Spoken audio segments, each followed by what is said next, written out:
Hey, what's going on? It's your boy BT, and I came here to talk some boxing with the thousands of True School Sports subscribers. Now, wanted to make this video simply because I've had a lot of time to think about this, and I have an opinion on it, and I want to express said opinion. Now, um, basically, Kell Brook, he's coming off of he looked really good in this fight against Sergey Rabchenko, a guy in Rabchenko who obviously is not this great. He's not a great fighter or anything like that. But Rabchenko has been in there with some good fighters. Went 9 rounds with Tony Harrison, gave him some good rounds.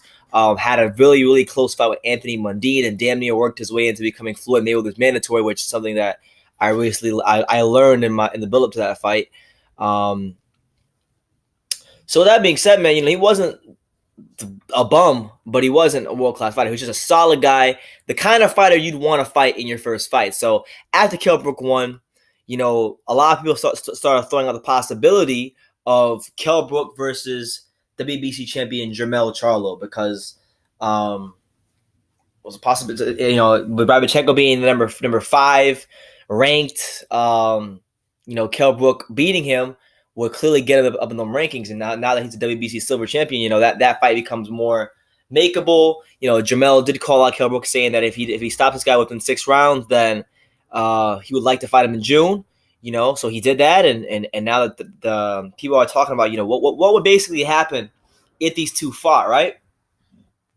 So I've been quiet about it. I've expressed a little here, a little there, but I've really been generally quiet about the subject because I just want to gauge. I wanted to gauge what people are saying about this. What is the overall perception from the boxing world, from the boxing fans at large, about this potential matchup, right? So what I've gathered in that is that fact that people think that Jermell Charlo will run right through Kell Brook. That Kell Brook has no chance. Kell Brook is garbage. Kell Brook is damaged goods. Kell Brook won't be any. He has no chance against Jermell Charlo. Jermell Charlo is just too damn good. Now, I could see where people are coming. I could see people's perspectives who think that Kell is 2 fights before Rabchenko, got destroyed by Triple G, messed up one eye, Earl messed up the other, and then he had a good win against Rabchenko. But really, on the world level, in the grand scheme of things, who really is Rabchenko? So I get what people are saying.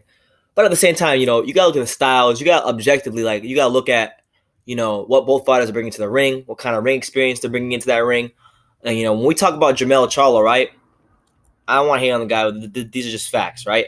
You got Jermell Charlo, a guy that, has had 30 fights in his career. Half of them have been knockouts, ever since he's gotten with Derrick James over his last couple fights. Pretty much since the John Jackson fight, he's been a whole new fighter. He's had 4 consecutive stoppages. I believe he's had 3 under Derrick James. Derrick James has seemed to take Jermell Charlo to that next level. So maybe people are right. Maybe Derrick James is so good of a trainer, and the kind of sparring he's getting in the gym is keeping him so sharp, and he's getting so much better as a fighter that maybe he is right before our eyes. Maybe Jermell Charlo just is becoming that world-class fighter that people are hyping him up to be. But then you look at BoxRec, you look at okay, who has he really beaten to gain the notoriety that he's gaining, right? So you look at his last 3 fights. You look at Erickson Lubin, look at Charles Hatley, look at John Jackson, right? Now I don't want to go in about the Erickson Lubin fight because me being a South Florida kid, a guy who covers boxing in Florida, who's personally met Erickson Lubin. I'm not gonna lie, I was a very biased in that fight, picking Erickson Lubin, and I wasn't able to look at that fight objectively just because of me meeting him, interviewing him being from Florida, wanting him to win. So I picked my heart and out my head. I picked Erickson Lubin to win that fight. Jermell Charlo made me look a fool, so he gets credit for that. So I don't want to go in about saying that Erickson Lubin was green, but he was a green fighter. But the fights I want to make more of note of is the 2 fights before that. We'll start with Charles Hatley. Charles Hatley, a guy that prior to his fight with Jermell Charlo had really, Charles Hatley had been out the ring for damn near 2 years. He fought Anthony Mundine in his fight right before Charlo, which was in November of 2015. He didn't fight Charlo till basically April of last year, in 2017. So he had a over 12-month layoff, over a year layoff. Was in no way, shape, or form ready for that fight. Even if he had trained his hardest and been in his best shape, I don't think he would have really.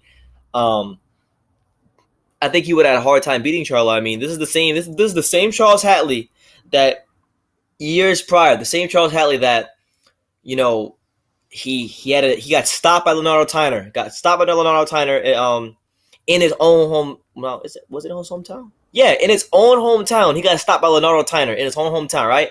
So then he had that fight. He had a draw with Chris Chapman. This guy Charles Hatley was a good amateur who never really, even before going into the Charlo fight, he had that label, that stigma of being an amateur that really never transitioned into being a great pro, right? You see what I'm saying? So he had the year layoff, so he was a dead man walking when he fought Charlo. So there's that. The fight that really makes me question whether he could beat and quote unquote run through Kell Brook, and the reason why I think he won't run through Kell Brook, and I think Kell Brook gave him problems, is the fight before that, which was against John Jackson. Now, John Jackson, obviously the son of a fantastic fighter, and Julian Jackson hasn't been able to quite live up to his dad's name like most fighters. They don't tend to live up to their dad's name. But this is the same John Jackson, the same John Jackson that years prior to his fight with Charlo, this is a guy that got outboxed by Willie Nelson. This is the same John Jackson that got stopped by the likes of Andy Lee.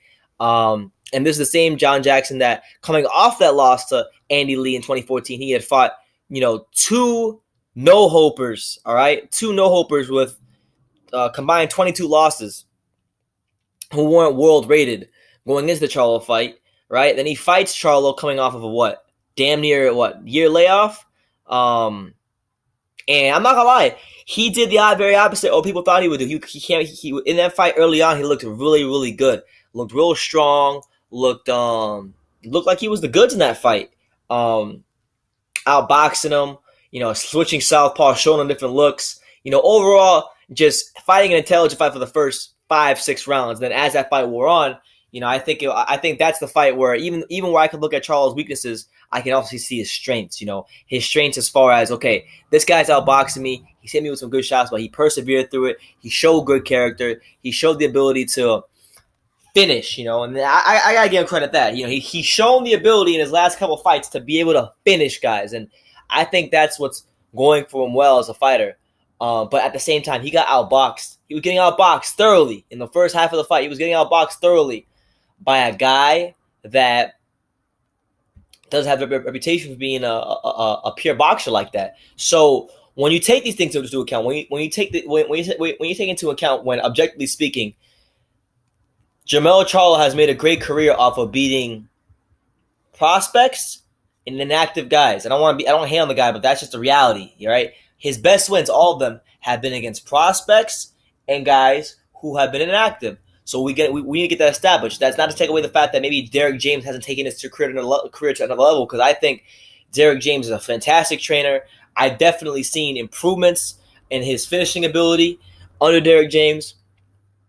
But to say that he would just run through Kell freaking Brook, the same Kell Brook that didn't even get knocked down one time with Gennady Golovkin, the same Kell Brook that was outboxing Errol Spence for the majority of his fight until the eye thing happened.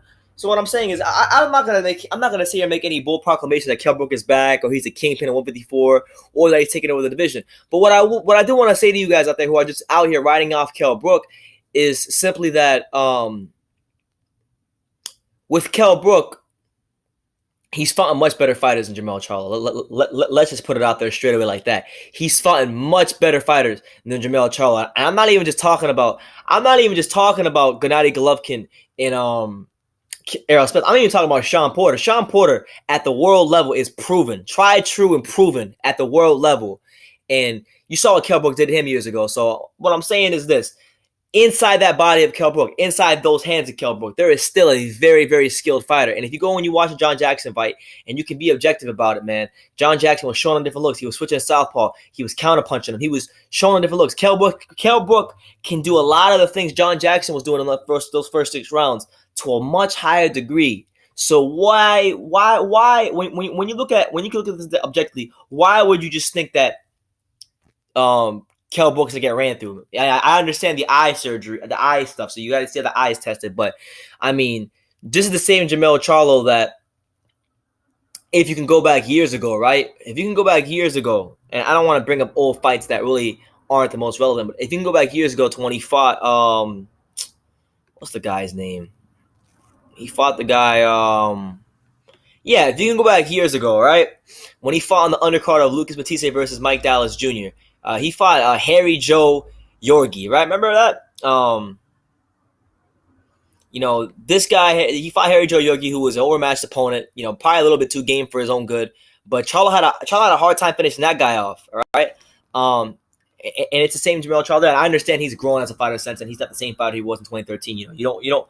Generally speaking, in boxing, a fighter is not going to be the same fighter 5 years later. So we get that. But what I'm saying is, like, Kell Brook's got a fantastic jab. There's no disputing that. Kell Brook's always had a fantastic jab. Kell Brook is an excellent combination puncher. There's no disputing that. He is an excellent combination puncher. Kell Brook has proven even in the fights that he lost that he is a good counter puncher. Kell Brook in the Golovkin fight, showed some good counter punching. In spots of the Earl Spence fight, he showed good counter punching, and definitely in the Sean Porter fight, he showed a lot of good counter punching. He showed it in his fight with Carson Jones. He showed it in many of his other fights, even before he was world champion, that he's a good counter puncher. So being that he's a good counter puncher, being that he has a good jab, being that he's fighting at a weight class that's more naturally suited to him, how could he just be a pushover? How could he just be this no-hoper that you guys make him out to be? He's not a no-hoper. He's not a pushover. And I'll be honest. If I was Kell Brook's manager, right? And I'm not Kell Brook's manager, but if I was, I wouldn't make the Charlo fight next. I would at least let him get one more fight in where he can go at least 6 rounds. You want to try to get him in a fight where he can go 6 rounds and get a W. Doesn't care how he looks, just get him 6-7 rounds in the ring of experience. After a fight like that, then I'll go the Charlo route, because we like, you want Kell Brook to know, if from the Eddie Hearn side of things, you want Kell Brook to know that his eye is okay. Okay, you want him to have more confidence in that eye, so that when he's fighting Charlo, those questions are under the back of his head. And maybe Charlo can ask those questions of Brook, and Brook just will fold up because of adversity. But the fact of the matter is, look at the styles, look at who he's fought, look at what gave. You got to ask yourself, what gave Charlo problems when he fought John Jackson? Well, what gave Charlo problems when he fought John Jackson was combination punches to the body punching. Counter punching, the ability to show different looks. Those are all things Kell Brook does well, and I would say he can even do those at a higher level than John Jackson. So that fight's very interesting to me. And I'll be honest with you, if I was to pick that fight right now, they said BT, they're making the fight tomorrow. I'll be honest with you. I'll be very honest with you. If they fought in June when Jermell Charlo wants to fight Kell Brook, I would lean towards Jermell Charlo. I just think Jermell Charlo is coming to the prime of his career. Jermell Charlo, under Derrick James, has become a much better fighter. He's become much more of a killer under Derrick James. Derrick James, with the sparring they get in the gym with the likes of Earl Spence Jr., with the likes of Adrian Taylor and guys like that at the R&R Boxing Club down there in Dallas. He has been doing a tremendous job of getting himself ready for fights, and it's shown in the fights. So I'd pick him right now, but if Kell Brook can get one more fight in, we're talking 6, 7, 8 rounds. Solid, he can get in the bank and get a W, and he's ready for that fight. I'm picking Kell Brook. I'm picking Kell Brook because with Jermell Charlo, you got to understand, Kell Brook is a stronger fighter than John Jackson. John Jackson is a tall, lankier guy who has to kill himself. Not kill himself, but he has to, his weight cut's a lot sharper than Brook's. Brook, 154 is his wheelhouse. It's his weight class. It's where he needs to be. It's where he needs to be for years. And now that he's there, and he has that little extra oomph in his punches, I think it's giving him a lot of confidence. And a confident Kell Brook is a dangerous Kell Brook. And in a fight of that magnitude, I would definitely go with the Kell Brook. Very close fight. But I'll go with Kell Brook majority decision. Maybe even unanimous decision if he's really clicking on all cylinders. But I'll go Kell Brook with majority decision.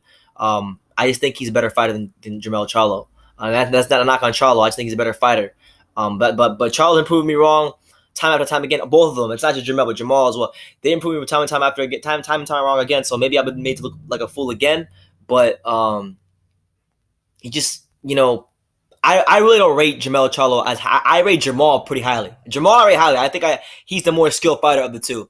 And people say, oh, well, Jermell's the more skilled. Jermall has he's a harder puncher. But it's the power along with the boxing skills that separates Jermall from Jermell. And the fact that Jermell was getting outboxed by a guy like John Jackson, there's no way in hell he wouldn't get outboxed by a guy like Kell Brook. And that's just the way I see it, man. So you guys let me know what you guys think. But the underlying message that I want to drive home across this video is the simple fact that Jermell Charlo is not an invincible fighter. And if Kell Brook fought him later on this year, he would not only just be a very live dog in that fight, but he could probably beat him. So that's what I wanted to bring out to you guys. I wanted to get my thoughts out there on that. You can let me know what you think in the comments down below about what I said. Take the time to subscribe. And like I said, say in every video, my name is Brendan Taylor. And you can love me or you can hate me, but I'm just a kid from Dania. So until next time, take care, guys.